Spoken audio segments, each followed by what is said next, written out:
All right, in this segment, I want to talk about the basic skills of social behavior. So there are five, right now I'm saying, five basic skills of involved in social behavior. The first one is observation and listening, and this is the most fundamental of all social skills. And part of why it's so challenging, I think, for people in the autism Asperger community to learn social behavior is that you fundamentally have to stop talking and observe and take in and receive. You need to look at their face, you need to look at their body and process the information that is there. And this can take years to learn how to process this. So you're going to have to just start just by looking and trying to see what is there. And that means getting out of your own head, letting go of the thing that you're interested in and thinking about for long enough to be in a social interaction. You don't have to. It's fine not to do that. But if you want to be social, you will eventually have to learn how to observe and listen. And it's funny because people who are naturally social often are pretty terrible at observing and listening, but we who are not already skilled at it, we absolutely need to do that. The second is expression. This is another big one that even if you're really great at listening, that'll make you a bunch of friends. If you love to listen, you can have a bunch of friends because people love to be listened to. People love to talk and they love people to listen intently. But you're going to have a hard time forming long-term satisfying relationships if you don't know how to express yourself. And by express yourself, I mean in clear language, in your face, in your body, and with your whole self. Because a lot of people are it's hard to be friends with somebody who doesn't express themselves through their face and their body. You can do it, you'll find people out there who want to, but it's going to be a lot more challenging. And you can practice it. You can actually practice being like, oh, I'm happy. I'm going to try smiling. Like, look at this. This is great. Why don't I smile? Because there is an energetic connection between the body and the mind. And if you go look it up, you'll find. If you smile, when you're happy, you smile. But when you smile, you become happier. When you frown, you become sadder. There's a biological feedback loop which reinforces the expression with the emotion and the emotion with the expression. So if you learn to express things through your body, I think you will find more success and more ease in relationship. The third one is analysis and relational awareness. And so there's this truth I learned a long time ago, which is that people tell you so much about themselves. It is crazy. If you were able to listen, we were going to look at this house once with my parents. We were thinking about buying it. And we look at the house, we're like, oh, it looks nice, we like it, blah, blah, blah. And we're going to the kitchen, and the landlord's like, oh, look at this copper tubing. It was like copper tubing for the plumbing. She's like, yeah, we redid all the copper tubing, and basically she said something very close to, everything else in this house is a piece of crap, but this copper tubing we did really nice. And afterwards I said, do you remember when she said that? And my parents got this weird look on their faces like, yeah, now that you say that, I too remember that, but I didn't notice it at the time.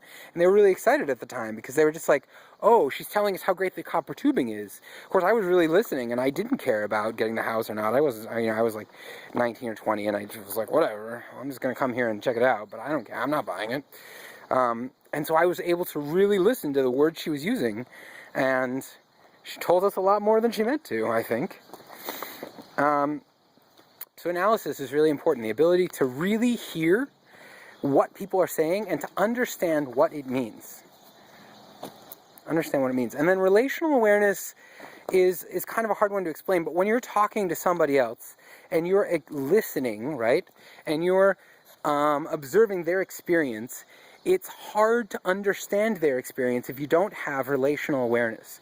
So let's say they're telling you about a fight that they had with their mom, and their family is really different than yours. It's going to be really hard for you to make a connection, a social connection, a friendship connection, if you can't understand, if you can't put yourself in their shoes and begin to understand what they're feeling. Because it's not going to be the same as your relationship with your mom. And so you have to start to learn to step out of your own experience and try to understand what it's like to be somebody else. Relational awareness.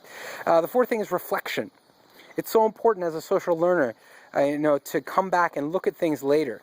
There's just so much going on in the moment. You are absolutely not going to have enough time to process what is going on in the moment when it happens. So reflection is so important.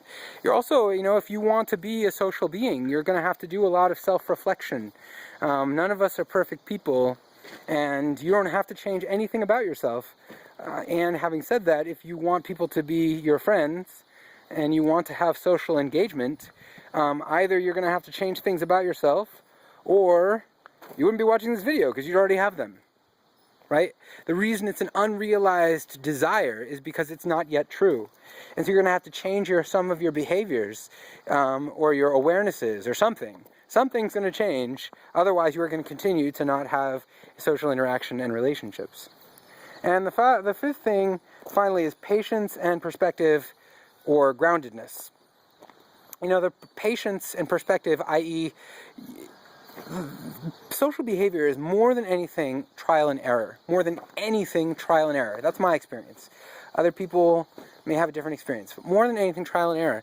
And you have to really have patience, recognizing that you're going to do, much more error than trial, or much more error than success. And also recognizing that you will get better. It will get easier. You will have more skill. It's like being a business entrepreneur. I watched this video with the Virgin Mobile guy, and he said, entrepreneurship is 95% failure and 5% success. I really feel like social learning will be like that for many people for a little while. That you're going to try, and out of 20 people you talk to, 19 of them are not going to give you the response you're expecting because you're not yet skilled at the mechanisms of social interaction. You don't yet understand what to say and why to say it and when to say it. And so you're not going to get the response you're looking for. Or maybe you just don't understand how other humans work. And it's going to take you a lot of trial and error to start understanding how other humans work. And so you have to have a lot of patience, patience and perspective. And then groundedness is the ability to ground in yourself, in your own self-worth, in your own journey, your own understanding that you are a unique and wonderful and amazing human being who deserves to be on this earth and has an important journey ahead of you. You have to be grounded in your own self-worth because all those failed social interactions don't mean anything about you. They don't make you less. They don't make you worse or a failure. It's just the process of learning. If you're going to master any skill, if I said right now, you know what, I want you to go become a chess master, I'm telling you, if you decided you were going to be a chess master, you would lose way more games than you would win until you had played chess for a very, very long time. And that's what social learning is. It's a skill. It's a game. Any game you play, you are going to fail. If it's a challenging game, if it's a hard game that people are good at, which social behavior is in many ways like a game. It has rules, although they're not as fixed as some games. It has rules, and you can play it. Some people do. They call them players, right? We've all heard of players. They play the game. If you want to be good at it, you will have to endure a lot of failure first. That's why I say patience and perspective and groundedness.